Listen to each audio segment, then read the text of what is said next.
Sam, first of all, congratulations on your recent folk award for Lovely Molly, taken from your current album, Fade in Time. A good night? It was lovely. Yeah. Really, really lovely. Lovely to be part of it and playing. Yeah. Well, there's some great acts actually on the bill playing live, and I think it was Phil Cunningham who said on the night that he feels that the folk music scene at the moment, the musicianship is huge and just keeps on getting better and better. About a decade ago, you set up the Nest Collective. In your experience, have you noticed that the scene has developed over the years?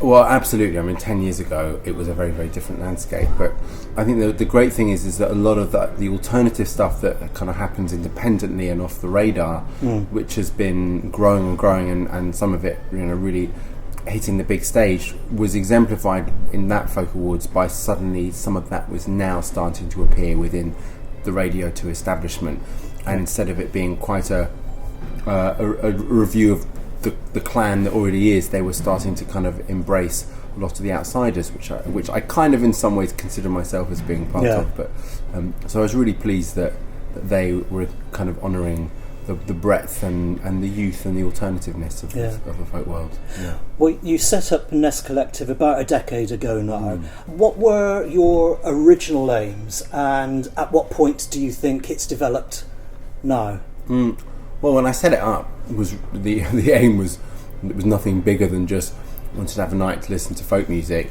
that wasn't an old folk club with men putting their fingers in the ear. Something that, but actually started out, I didn't really know what there was. It was a kind of means to learn about the scene around, and from there it grew and gathered momentum. And I think the change happened about 3 or 4 years ago, where I started to go quite kind of professional with it and up the ante, start putting on more shows and bigger shows. And the ambition really is to start to explore some of the artists that are developing on the kind of margins, but also take a lot of the great folk music there is and put it into places that doesn't usually have folk music, so programming stages at festivals and putting on nights that in unusual places that don't usually have folk music. Bringing it back to your music, I mentioned Lovely Molly, and what I love about that are the textures and the vocal harmonies with it, and something that I find on both of your albums which is really attractive is the textures that you create with the instruments as well. The fact that it might be the Japanese koto, the alpine horn, instruments that you wouldn't expect to be in folk music as we know it, but the international nature of the instruments don't take away from the Britishness that seems to be at the heart of the song. How do you come to working out the arrangements for these songs? Is it a blank canvas, or does the story of the song sometimes dictate how it's going to go? Both, and sometimes it's sometimes a song is very much like this. This is what I want to end up with. This is the set of, this is the sound. This is the drive. Some of it's worked out with the band. Some of it I've done on my own. A lot of the time, it's about when playing around with these instruments, unusual instruments. Listening into them, start to try and respond with songs that I hear have a synergy or kind of musical relationship with, that seem to kind of honour each other or harmonise, not necessarily on a musical level. So the koto suddenly lent itself so wonderfully to the two songs that we played it with.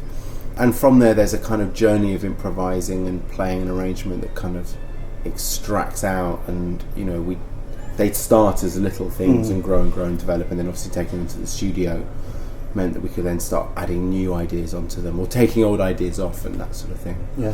So it's a very feely, intuitive way of doing it, really, and it's me just going, I think it works. Yeah.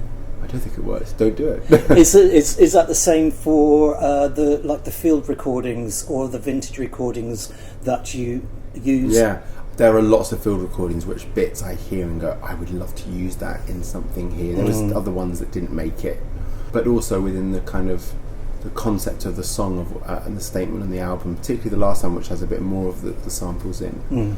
I really wanted to bring them in as an illustration of the kind of journey of where the music has come from. Yeah. In listening to it, there seems to be an acknowledgement of respecting where it's come from, but this is where we've taken it in a contemporary 21st century setting. Yeah. Would that be how you view it. Totally, yeah. But then also at the same time, some of the recordings are made in the 21st century. So there's this idea that they're not all just old field recordings. Yeah. It's the source from which they come is still very current and present. So, yeah. Where did you get your interest in song collecting from? Was that from within the family when you were growing up, or was that something that came to you late in life? No, I had no idea about folk music till about 10-something years ago. So song collecting came as something I learnt about.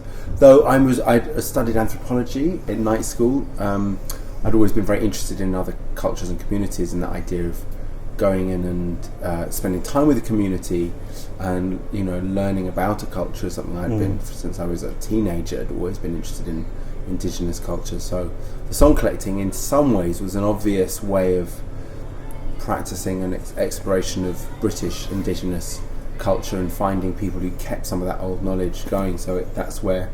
So I bet, but when you start learning about folk songs, you obviously understand that it goes hand in hand with how they were found and who found them and what was their incentive for doing it. And it really appealed to me. Well, you were recently involved in a Radio 3 programme, Taking It All Back Home. What was interesting in that was obviously it was based around returning these field recordings to their original source, but there was an archivist who said something along the lines of, we are not the curators of the past, we are the handmaidens for the future. Yeah. What did you get out of it when you went to America with these recordings and took them back to families and communities, and they were able to hear them for the first time? I wasn't returning those recordings. That wasn't our role. We were illustrating examples of where that had happened, right, and means of it happening, the impact that it has on the families or the communities. I do that with my own recordings and with recordings made of British traditional singers, but in those instances was looking at examples of where that has happened and what the emotional response is within a family, which is almost always incredible. The family that recorded the interview for us, the Becker family, Navajo family, the impact of those recordings was like a bit of their soul had been handed back to them, something that had been stolen from them. There was something very powerful about seeing that, the integrity that they had reclaimed because their culture had been removed from them and denied from them. And the recording, ironically, was a sort of like, one of those tokenistic gestures while the grandparents had been singing and dancing at a world fair where they'd been shipped up to Chicago. So it was a very interesting exploration. And every culture has its different example of what happens. You obviously have studied and spent times with the Gypsy Travellers, and that. Has there been an occasion where you've taken music back to them? Yeah, I think there's probably, I can count the number of instances where that's not happened. That's part of my journey, is that as I'm going, I'm playing them recordings of their community, often of their family, handing back recordings of people's parents they never knew existed. And then all handing back recordings that I've made on previous trips. I was back in Ireland a couple of weeks ago, and we went back to a family, and one of the old men, the fathers who we'd recorded singing, who we'd filmed, had passed away, and we were able to give the film back of their father. The son was there in floods of tears, seeing his dad again, and singing his favourite song that the son had never known that the father had sung the song, the Ballad of Willie Leonard, the late Sir Cool Finn. He's the dad, old Charlie Ward, old man in his 80s, worn out, incredible worn face, leathery face. Sang Willie Leonard maybe about 6 times over, just wanted to sing it over and over again. And I asked why, and because his brother, as a young man, had drowned, as the song tells, and the son had never known this, so he was able to understand why that song was so important, having the film of his dad singing it as well. It's immensely powerful, particularly for a community that had denied so much of the sort of rights of recognition. In a different avenue, you're here this evening in Whitstable in between a series of dates called Singing with Nightingales. For anyone that might be listening to this and not aware of it, what is Singing in Nightingales, and what is its origins? Well, the origins started 92 years ago with Beatrice Harrison convinced the BBC to do the first ever outside broadcast for a radio. It was a bit of a pioneering moment. She was the cellist for Elgar, and she loved playing her cello at night outside with nightingales. 2 years ago I realised that anniversary was coming up, the 90 years, and convinced the BBC to let me make a documentary about that experience and Nightingale's role. And for that documentary I went out and I sat under a tree with the nightingale singing, a matter of 4 or 5 feet above me, and recorded one of my songs, The Tanyard Side, realising that actually you can get really close to nightingales and sing and they respond beautifully. So I've turned that into a live experience now, where people can come, they sit around the fire of the early evening. I feed them a organic, locally made vegan dinner.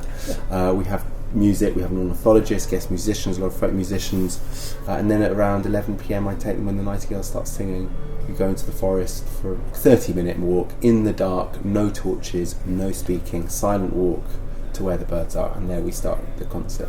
Fantastic. Birdsong has been an inspiration to musicians, composers.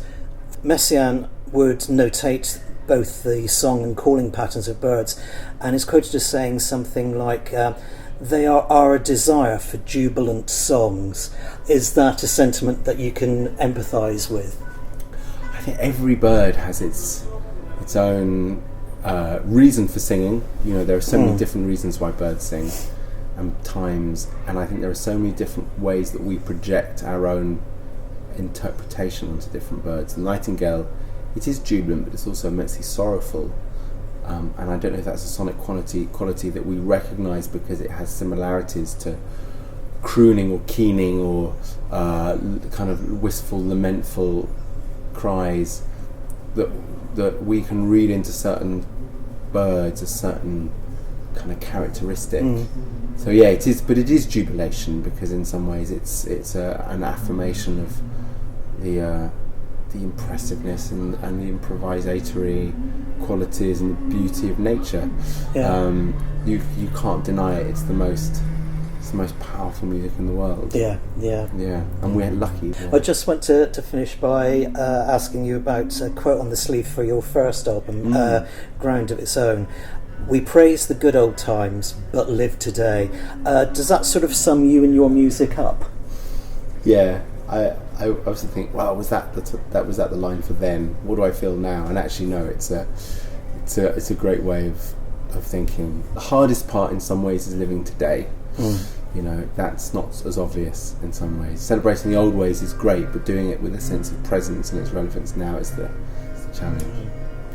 Well, Sam, it's great to see you here in Whitstable. Thanks very much for talking to me, and have a good one this evening. Yeah, cheers.